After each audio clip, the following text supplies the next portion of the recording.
এখন ৬টা ৩০ বাজে।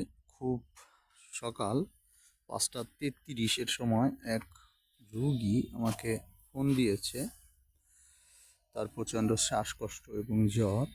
গেলাম, মাত্র দেখে আসলাম। আসলে তার রোগ হচ্ছে নিউমোনিয়া হওয়ার পসিবিলিটি বেশি, আবার অনেক সময় হচ্ছে রেসপিরেটরি ট্র্যাক্ট ইনফেকশন হতে পারে।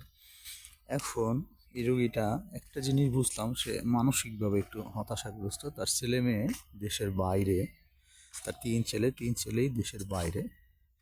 এখন এই রোগীর বয়স হচ্ছে প্রায় 70-র কাছাকাছি। এখন আমরা আসলে কি বলবো, দেখেন, একটা মানুষ তার এখন একটা অসুস্থতা, তার কষ্ট, কিন্তু এই সময়টাতে তার ছেলে মেয়ে কাছে নাই, এটা একটা তার মানসিক একটা যন্ত্রণা। আসলে আমরা টাকার পিছনে ছুটে কোথায় চলে যাচ্ছি। দেখেন, আমার বাবা মায়েদের অসুস্থতার সময় যদি আমি কাছে না থাকতে পারি, তাদের সেবা শুশ্রূষা না করতে পারি, তাহলে আসলে এই টাকা পয়সা দিয়ে কি হবে? দুনিয়া তো আসলে খুব অল্প দিনের ভাই। কবে মানুষ হবো আমরা?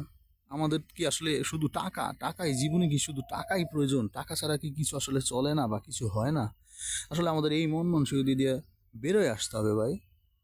কেমনে সম্ভব এগুলা? একটু কাইন্ডলি ভাবেন, দেশে কিছু করেন।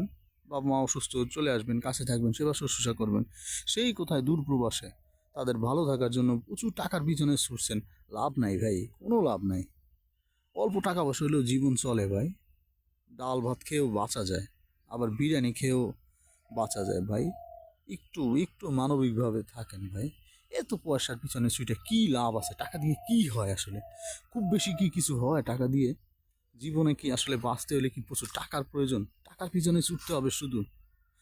প্লিজ একটু একটু সবাই আমরা সচেতন হই এই বিষয়গুলি নিয়ে।